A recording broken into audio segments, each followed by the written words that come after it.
Tous. Donc dans cette vidéo, je vais essayer de vous montrer comment on peut faire un effet ombre avec la technique des glacis.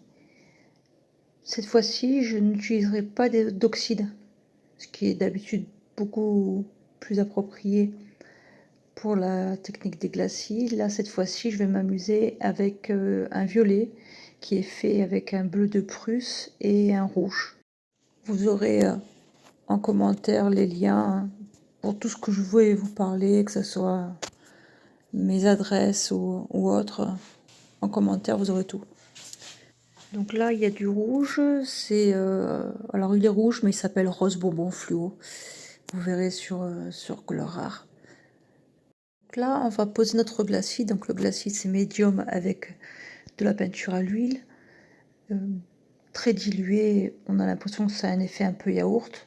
On peut le tester sur la main. Si on peut voir par transparence sa peau, c'est que c'est bon. De toute façon, faites un test. Donc là, je vais poser le glacis, le premier glacis. Je vais sûrement mettre plusieurs, on verra. Je le mets un peu n'importe comment, voilà, je le mets dans plusieurs directions et on verra bien ce que ça donne.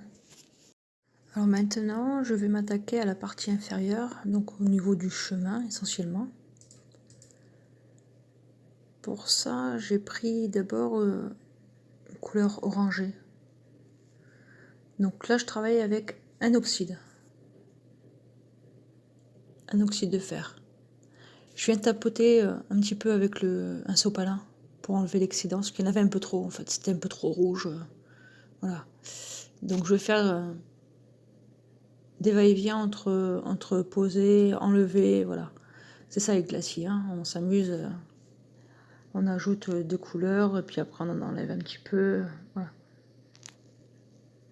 Le principal là, c'est de s'amuser. Un jaune. Je teste, je vais voir ce que ça donne. Si ça me plaît pas, on passera sur notre couleur. Alors j'y vais tranquillement, hein. Donc vous avez vu, j'ai changé de pinceau, j'ai pris un petit pinceau, ça m'allait mieux en fait. Pour les détails, voilà. Quand c'est des grandes surfaces, ça me gêne pas, mais pour les détails, c'est mieux les plus petits. Donc toujours pareil, je tapote. Hein. Vous pouvez aussi, si vous voulez, utiliser un pinceau pompon pour étaler.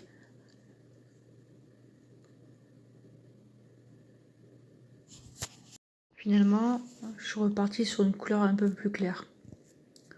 C'est une sorte de marron très très clair, on va dire. Ensuite, je vais travailler un peu l'ombre, donc de la végétation qui se reflète sur le chemin. Je commence en ajoutant encore une fois mon oxyde de fer et je vais venir progressivement l'assombrir. Et je vais finir en ajoutant encore plus de couleurs sombres. Donc je suis repartie sur mes violets, mais un violet encore plus foncé. Alors je viens sur la base de la végétation. Et je vais venir essayer de lier le chemin à la végétation. Demain, je mettrai un glacis sur tout le tableau afin d'unifier les couleurs. Donc après plusieurs tests, etc., je suis arrivée à ce résultat qui est plutôt sympa. Je vais arrêter pour aujourd'hui, on verra bien demain, voilà, si ça me plaît encore ou si je le modifie. Donc maintenant, je vais vous montrer comment on crée des nuages, voilà.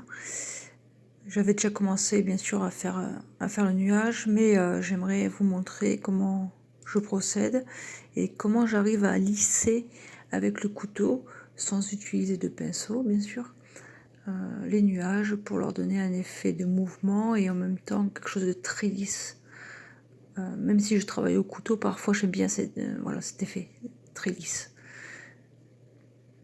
Donc j'utilise la pointe du couteau pour modeler le nuage. Voilà, je tapote légèrement. Donc il faut y aller progressivement. Vous allez voir au début, vous allez peut-être avoir un petit peu de mal, mais voilà, à force de tester, toujours pareil, à force de vous exercer, ça sera un mouvement qui sera intégré et il n'y aura plus de soucis de ce côté-là.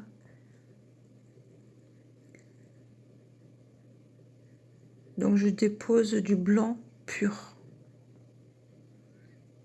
pour donner un effet lumineux.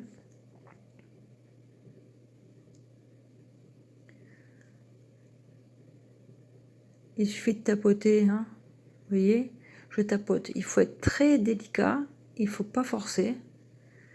On tapote, on donne du mouvement. On y va tranquillement. Parfois, je fais des petits mouvements circulaires, vous voyez, pour donner toujours pareil, un effet de mouvement.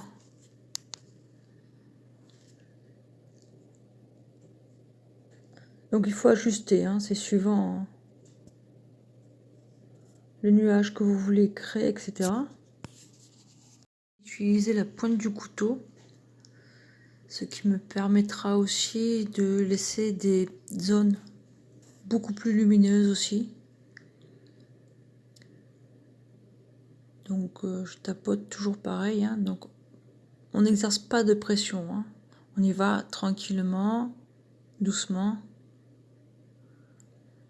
De toute façon, si vous exercez une pression trop forte, vous allez faire des traits. Ce sera pas joli, vous le verrez bien. Voilà, la vidéo est finie. J'espère que ça vous aura plu. N'hésitez pas à me laisser des commentaires, ça me fait toujours plaisir. Haters, bien sûr. Donc, Colorart en lien, c'est là maintenant.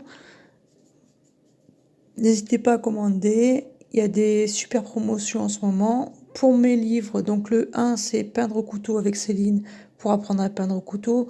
Le deuxième, c'est 12 tutos pour s'amuser avec moi. Et il y a l'intégrale qui réunit les deux. Donc, je vous souhaite de passer de très belles fêtes de fin d'année. Prenez soin de vous et de vos proches. Ciao!